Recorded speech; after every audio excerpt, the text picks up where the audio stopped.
You're now listening to From the Jump. We're going to talk about YSL's Rico case with Young Thug and the latest developments. Make sure you subscribe and leave a comment below saying I subscribed, and we'll try our best to reply to your comment. Welcome to From the Jump, your source for all things hip-hop. I'm Syllable. This is my co-host, Mr. White.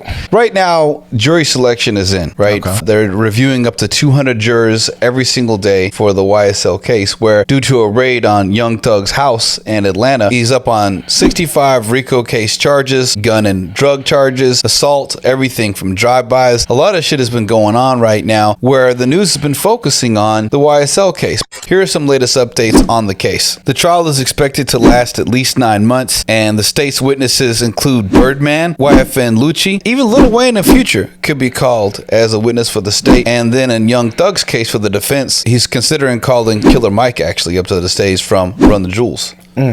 First of all, there's a big reason why on this channel we don't cover stuff like this. The energy that comes from this, the pain that these families go through, on both sides, whether it's the victims that are, experiencing the crime, or whether it's people who are going to see their children locked up for long periods of time. It's just not really something that we want our channel to be about.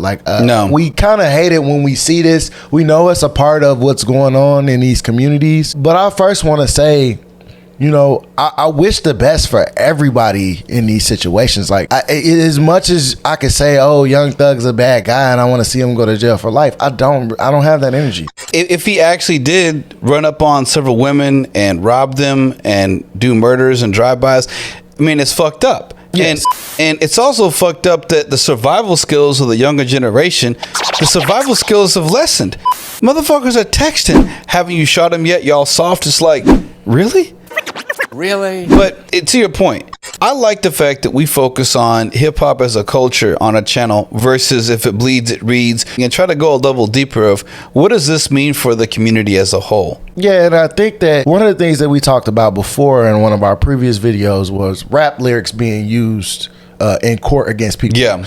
And I think, we would really like to focus more on stuff like that, because I don't think it's fair that they're going to use the rap lyrics against him in this case. They recently did it in a case with Megan Thee Stallion and Tory Lanez. They used rap lyrics in that case. So it's becoming more of a thing that they want to use this as evidence. If people are going to say incriminating things in their music, you're going to have to live with that, right? But I'm also looking at it like we have to start understanding that our relationship with the things that we go through in our community and what we put into our art, we have to start trying to separate ourselves from it. It's an impact that what you say and what you do has an impact, both on what your life is and people that look up to you and the community.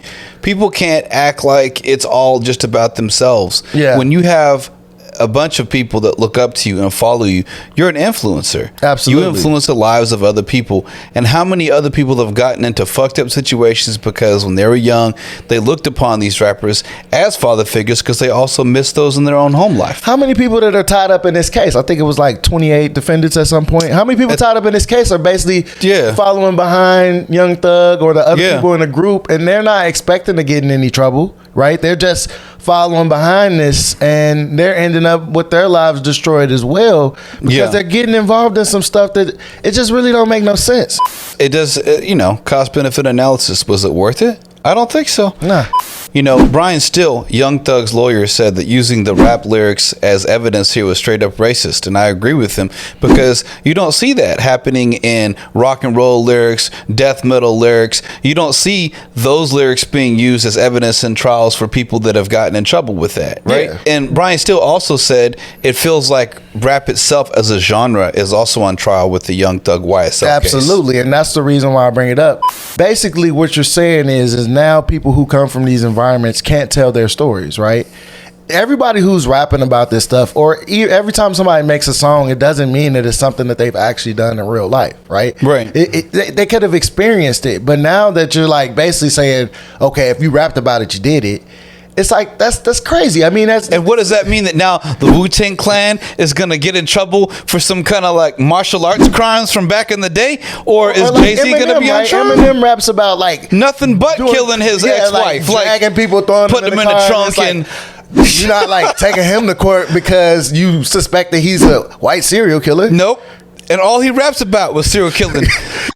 Like it's one of those things where it's like, okay, if you have real evidence, like you caught him with a gun, you caught him with drugs, you got video recordings, you got these text messages, I think that's all admissible, right? Sure. But the fact that we're going to, maybe if they can't find enough evidence, let's use their music against them. And it's like, well, they make predominantly music that is about stuff like this. So I think it's just like you're basically piling on, and making it to where it also falls into the historical convictions of a lot of black people based on hearsay. Yes. Oh, 3 years ago, this black dude sold me drugs. Based on that, of course he's guilty now without even real evidence. Yeah. You know, and so it's like, because you're talking about all this bad stuff, we assume 100% you're a bad person. Yeah, Boozy was talking about that on an interview as well, and it's ridiculous. But I think what's important to focus on is the fact that, sure, we can always focus on clickbait topics. Of course, we can always focus on the most fucked up shit possible because, like DJ Academics does, right? Oh, let's now be a hood reporter or some shit like that. It's every time somebody gets in a beef, gets shot, every time somebody catches a case, we're just like all on it, like, oh man. But what is that doing but furthering the narrative that rap has to be linked with crime? Yes. It's not like that. Look at Chance the Rapper, one of the most positive rappers I've ever heard of. Absolutely. You don't see shit happening like that with him. You know, or Lupe Fiasco, coming from Chicago, not focusing on the drill murder shit, right? So I appreciate the fact that we can cover a diversity of topics and show that it's not a single narrative when it comes to hip hop. And mainly, we want to cover the success. We want to cover people making good music, dropping great albums, making the sound more profound, expanding the art instead of these people's trouble in their personal life. This is Young Thug's personal life. I'm sorry. I know it's a case about rappers, and that's why people want to cover it, but this is his personal life. It has nothing to do with his music. And I know people are going to have a hard time separating the art from the person, but we really need to continue to work on that. And whether or not they use the lyrics or not, it's like, I don't care what's happening in Young Thug's personal life. If he's not going to drop another album because of all of this that's going on, that's sad, that's terrible, I'm going to move on to the next person. We're going to move on to the next act in hip hop, somebody who's doing something with the music, not somebody who's trying to be a gangster. If you're trying to be a gangster, that's cool. Do that on your own time. I don't really care about it. We don't care about it. No, it's more about the fact that hip hop can be used as a vehicle for social change if you allow it to, versus just a commercial for products or designer drugs. What do y'all think about YSL? Do you think this shit is getting blown out of proportion with how much coverage it's gotten in the media? What's your opinion on this? Please comment below, like and subscribe, and tune in for another episode of From the Jump. Peace.